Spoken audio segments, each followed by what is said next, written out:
Hello all, welcome to Pustikvani, your one-stop solution for book summary. Today we are here with the book name, Charlotte's Web by E.B. White. So let's start its plot overview. Fern Arable is an 8-year-old girl who lives on a farm with her parents and older brother Avery. One day, Fern stops her father from killing a runt pig, claiming it is unfair to kill the animal simply because it is small and weak. Fern names the pig Wilbur. For several weeks, Fern feeds Wilbur from a baby bottle and plays with him, and the two become close. But when Wilbur is 5 weeks old, Mr. Arable insists he must be sold. Fern calls her aunt and uncle, the Zuckermans, who also own a farm. They buy Wilbur for $6. Fern visits Wilbur in the Zuckerman barn often, but when she is not there, Wilbur feels bored and wants a friend.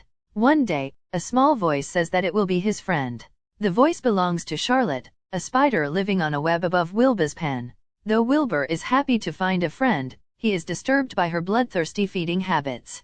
Overhearing their conversation, a goose in the barn thinks to herself that Wilbur doesn't realize the Zuckermans will slaughter him at Christmas. When summer arrives, Fern visits Wilbur almost every day, and the animals trust her. Wilbur is fed well and growing larger. One day, though, the oldest sheep tells Wilbur that the Zuckermans will soon kill him and make ham and bacon from him.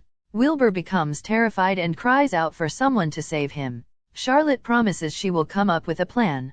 Meanwhile, Fern tells her parents that she hears the animals at the Zuckerman's barn talk, which deeply concerns her mother. After days of thinking, Charlotte decides she will play a trick on Mr. Zuckerman to save Wilbur. One night she tears a hole in her web and begins to spin.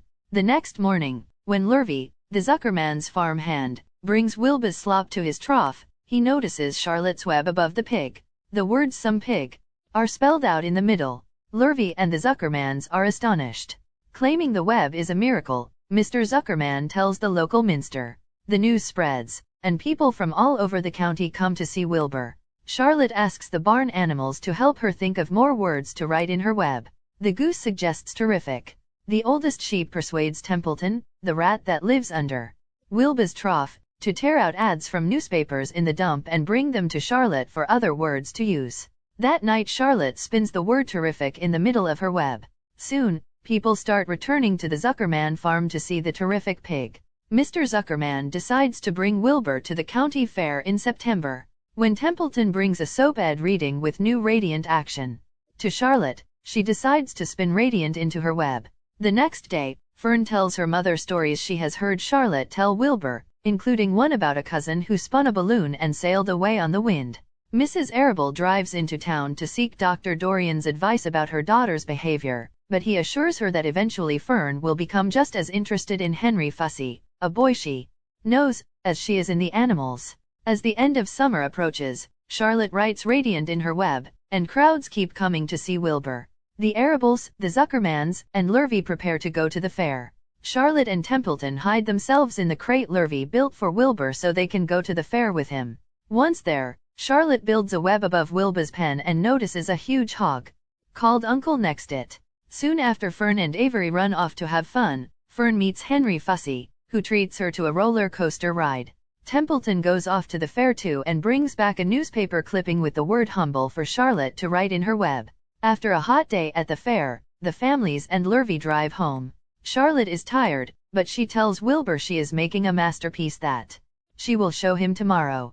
The next morning, Wilbur sees that Charlotte has made an egg sack with 514 eggs. Charlotte tells Wilbur she doesn't think she will live to see her children.